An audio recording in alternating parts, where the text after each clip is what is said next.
Hello and welcome to Storyboard. I'm Shibani Gharat. This week, advertising holding group WPP announced that it will scale up its global delivery center, that is GDC operation in the country. The specialist capability hub, which is accessible to all WPP agency teams around the world, will be headquartered in India. This further investment in India market follows the recent announcement of a new campus in Chennai, WPP's third after Mumbai and Gurugram. So what will GDC enable and expand WPP's scope of offerings? How has the significance of India market grown over the years? We find out from CVL Srinivas, WPP's country manager for India. It was also a week where Omnicom Group and the Interpublic Group, which is IPG, announced their merger with an intent of creating global advertising and marketing powerhouse. How does WPP view the potential merger between IPG and Omnicom in terms of its impact on the competitive landscape? Will the merger come as a threat to WPP's market share in India? Srini is giving his reactions on this as well. CVL Srinivas, welcome to CNBC-TV18.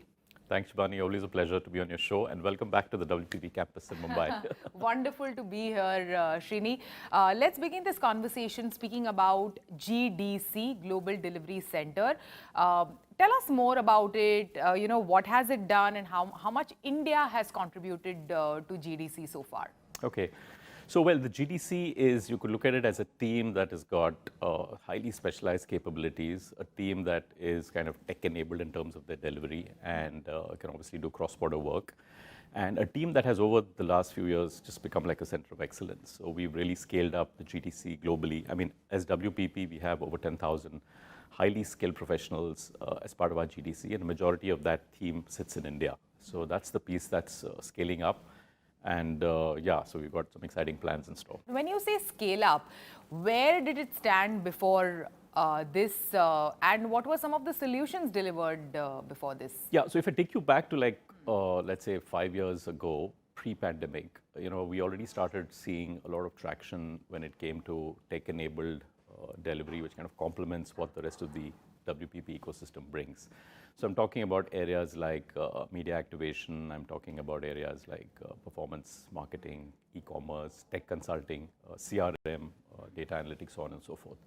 So this particular part of our business really scaled up in the last kind of 4 or 5 years. And India houses the world's largest, WPP's largest media activation hub. We have a team of over 1,000 people in Gurgaon. We also house the world's largest within the WPP system content production hub, which we have down south in Chennai. And over the last few years, we also scaled up our marketing automation hub, which is based in Coimbatore, again with a fantastic team. And then, of course, we've got lots of other studios in design, in CX, in commerce, so on and so forth, which are spread out pretty much across these cities and elsewhere. So what all of these have done in the last few years is it's helped us take a lot of these specialized services directly to global clients. It's helped us, in a way, transform the front end of our business or the agency side of our business, because it kind of complements what they bring to the table.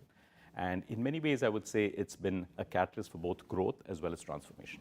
Yeah, and with the consulting firms and companies like TCS getting into your arena, is it a way to establish your presence in what they are already doing in providing IT solutions to some of these global clients as well?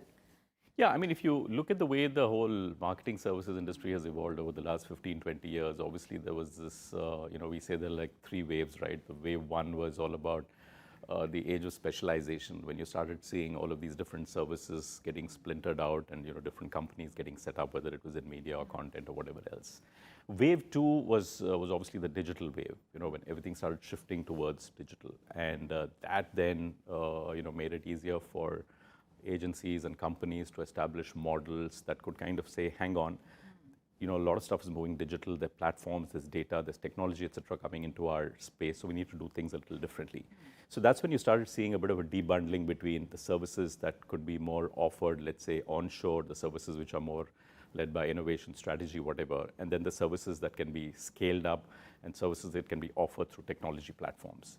We are now in perhaps wave 3. We've probably come full circle. I think it's time for us to kind of see how do we join the dots, how do we get this whole piece together, so that at the end of the day, when we go to clients, we're able to offer solutions that are holistic, solutions that are nimble, and more than anything else, solutions that move the needle on their business. So I think it's a space where different companies are coming in from different angles, but I think at the end of the day, everyone's trying to go and say that how can we drive transformation for our clients more effectively. If you can also give us an understanding on, what has the year been like for WPP so far? It's been, firstly, I would say it's been a bit of a challenging year compared to the previous years. But having said that, we're pretty satisfied with the way it's gone for us in India. To kind of call out a few things that went really well for us. First and foremost, I must say this, we're delighted to have retained the Unilever media business in India.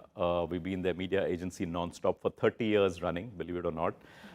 The HLL, as it was called those days, AOR, came to us in the year 1995. Wow. And now we're getting into 2025, and Mindshare Fulcrum continues to be their lead media agency partner. And like I said, it was a market where it was so delightful for us to continue to work on India's biggest advertiser, right? So I mean, that was a good start to the year, I would say. Then of course the biggest pitch of the year was the Amazon pitch, which again our teams were very successful in converting with the WPP Open Mind proposition that we put forward to the client. So yeah, apart from all of that, in fact, I'm very happy to report that we've had over 130 new clients this year as WPP in India. So it's been a good year for new business. You said all the good things. What were the challenges?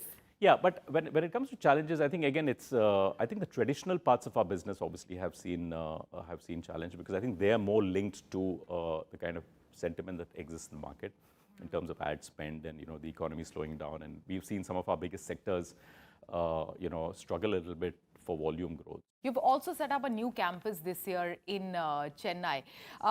First campus was, of course, right here in Mumbai, followed by Gurugram and then Chennai. Yeah. What do these campuses really enable for WPP? If you can also help us understand that. First and foremost, it just brings everyone under one roof and drives a lot more collaboration. And that's really helped in terms of the kind of models we've been able to come up with for clients, the services that we're able to offer our clients, so on and so forth. So there's like direct benefit to client and direct benefit to people. Sure. Because people are able to kind of just walk around, meet colleagues from other units, other agencies, work together, create magic together. Yeah, and how many more coming? Something coming up in Bangalore where we have multiple units. We also have a fairly large WPP enterprise IT team there. We have part of our GDC in Bangalore, and probably Coimbatore as well, because Coimbatore is another city where we have a fairly large presence. Yeah, this is also a week, Srini, where the news of the potential merger between IPG and Omnicom, was announced. If you can tell us, how will this merger impact the competitive landscape for WPP globally? Give us an understanding on that. If you look at the way the market has shaped up over the years, the merger, of course, is in one sense, I think it's a good thing that's happened. I think there's consolidation happening all over, right? You look at the consolidation happening on the media owner side and what's happened in India recently, and now you have some of it happening on the agency side as well. We don't see it changing too many things, in the local landscape at least. And having said that, of course, we respect all our competitors and we wish them very well.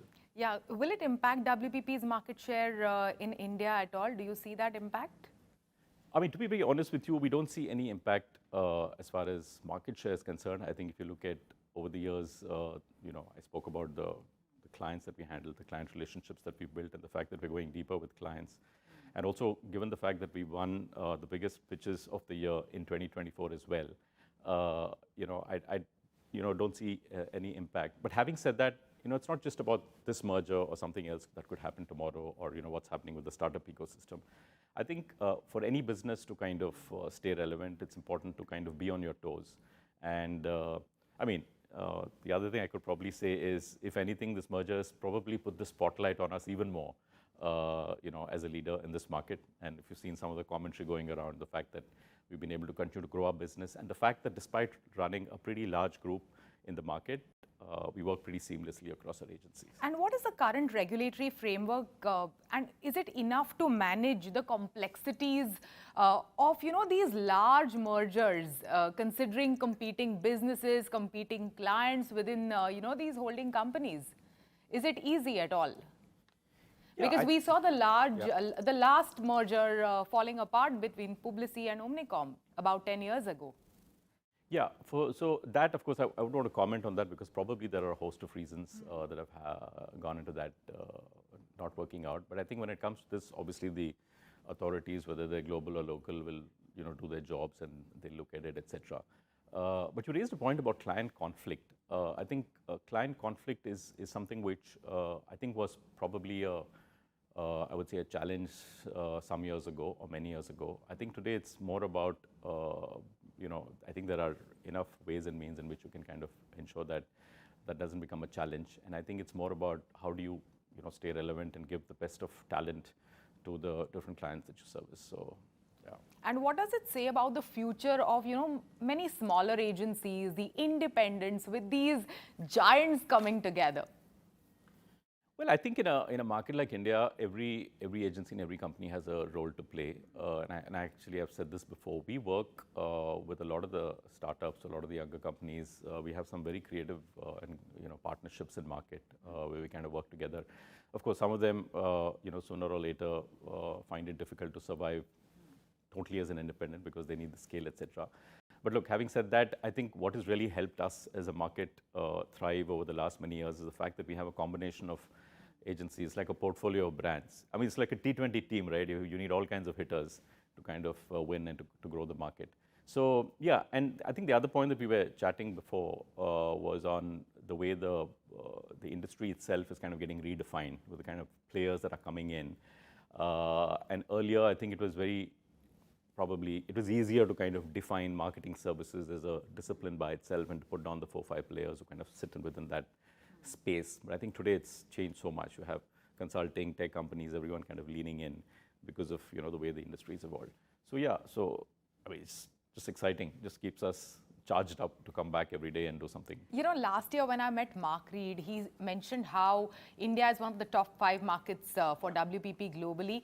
So if you can give us an understanding on how much has India market contributed to WPP's revenue in 2024 and what is your aspiration going forward in 2025?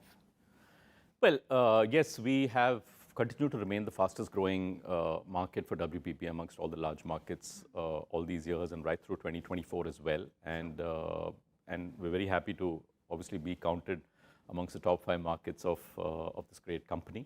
I mean, I think the way we're growing and looking at other factors, we're probably headed to occupy a slot in the top 3 sometime in the near future. Look, in terms of ambition or a wish or whatever, I just think we have started being a market that not just drives growth but also drives a lot of the transformation through all these new capabilities and all of that we're delivering. And thereby, I think a lot of our people and talent is also getting onto larger roles, be it regional roles or global roles or whatever else. So, whether top 3, top 5, etc., doesn't matter. For me, I think India should really be the number 1 market when it comes to driving innovation, the number 1 market when it comes to providing a talent base to take this company to the next level.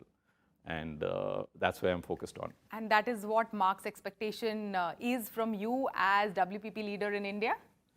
Yeah, I mean, probably you'll have to dial him and ask, but yeah. On a more serious note, yeah, look, I think Mark and the entire leadership team have been extremely supportive. We couldn't have got to where we have without their support. I think they're all very familiar with the market, and I think that helps. They've been here, of course, a number of times. They know all our key clients and so on. And I think the bets that we've taken on India are beginning to pay off. And you will see 2025 onwards a lot more exciting things happening from here. Wonderful. Thank you so much. Thanks for this insightful conversation. Thanks a lot. Thank you. It is time to slip into a short break, but as we wrap 2024, we are finding out about the marketing trends that shaped the year on Meta India platforms from Arun Srinivas, Director and Head, Ads Business, India at Meta.